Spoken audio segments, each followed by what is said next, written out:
Like a plague, the sea peoples came for the ancient civilizations of the Late Bronze Age. No powerful civilization in the eastern Mediterranean was spared from this invasion. The Mycenaeans, the Kassites, and the Hittites were wiped away by this unstoppable wave of the sea peoples. Only the Assyrians and the New Kingdom of Egypt weathered this storm. Even though these kingdoms survived, the positions of power they once held vanished. The sea peoples vanished as well. They came and they went. Only the terrified survivors were left behind. This parallels the first Phyrexian invasion of Dominaria. This conflict between the alliances of Urza and the armies of Yawgmoth was shown in the invasion block. This block consisted of the sets Invasion, Plane Shift, and Apocalypse. The Phyrexian invasion shown in these three sets was an existential threat to the plane of Dominaria. Mechanical monstrosities, devoid of feeling and anything natural, seemed like an unstoppable force. They descended in three stages during their invasion. The first was an advanced force led by Sabo Tavak. This expeditionary force aimed at establishing a foothold on Dominaria. And the second, the Plane of Wrath, was laid over Dominaria. This allowed hundreds of thousands of Phyrexians to invade all at once. This was an incursion beyond measure. The third, Yawgmoth personally led. He appeared as a black cloud that reanimated all of the dead on the plane. Only with the sacrifice of Urza, Karn, and Gerard was he defeated. This attempt at the destruction of Dominaria failed, mainly due to the alliance of all Dominarians. This was represented in-game by this block's focus on multicolored cards. You may be thinking that Ravnica was the first to start the multicolored focus in Magic the Gathering. Well, Invasion block did it first, and without Invasion, there would be no Ravnica. One mechanic within the block showed its multicolor theme the best: Domain. Cards with Domain care about the number of basic land types you have in play.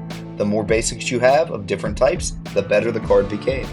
A total of 20 of these Domain cards were printed within the block. 11 in Invasion, 7 in Plane Shift, and 2 in Apocalypse.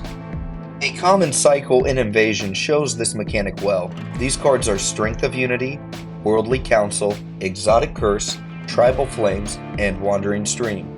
I feel as this mechanic represents the coming together of Dominaria better than no other. To further reinforce this unity on the plane are the variety of cards that care about other colors or need other colors to function. Invasion and Plane Shift have a focus on allied colors, colors beside each other on the color pie, and Apocalypse focuses on enemy colors, colors across from each other on the color pie. In the Invasion set, the allied colored commons represent this the best.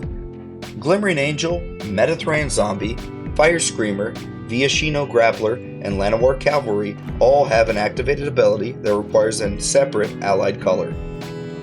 Plane Shift drives home this concept by having 2 cycles of allied colored rares.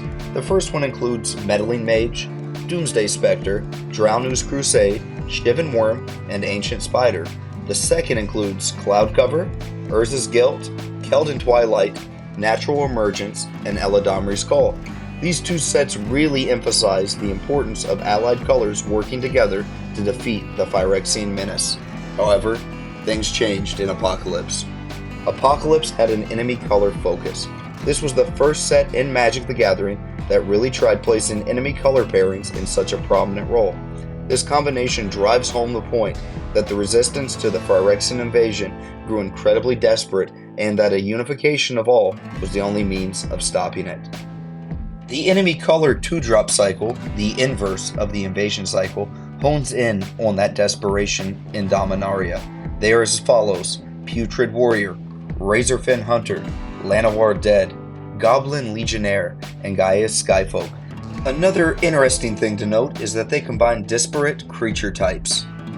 The last piece of the block that shows the epic confrontation between Phyrexia and Dominaria is the emphasis on legendaries.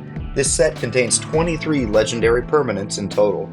The ones of special note are the members of the Weatherlight crew and Urza. Gerard Capuchin was the commander of the original Weatherlight crew. Anna was the craft's navigator. Tongarth held the role of first mate. Captain Sisay and Moltani Maro Sorcerer also were crew members at various points.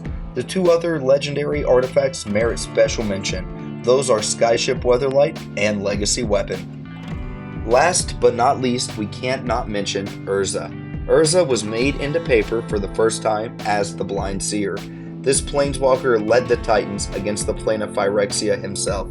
What of the other planeswalkers that joined him? Some of them had cards of their own. Now you may be saying planeswalkers didn't appear until Lorwyn block, and you would be right. Wizards of the Coast did try their hand at planeswalkers in Invasion, however. Their attempt was the Planeswalker enchantments. Each had an activated ability that cared about cards in an opponent's hand. Planeswalker's Mirth was for Commodore Guff. Planeswalker's Mischief was for Beau Lavar. Planeswalker's Scorn was for Tevish Zot. Planeswalker's Fury was for Lord Windgrace. Finally, Planeswalker's Favor was for Freyalise. As you can see, Invasion was the original multicolored set. This theme had a purpose, however, to defeat the Phyrexian threat at any cost. The combination of flavor and mechanics is the magic of Invasion.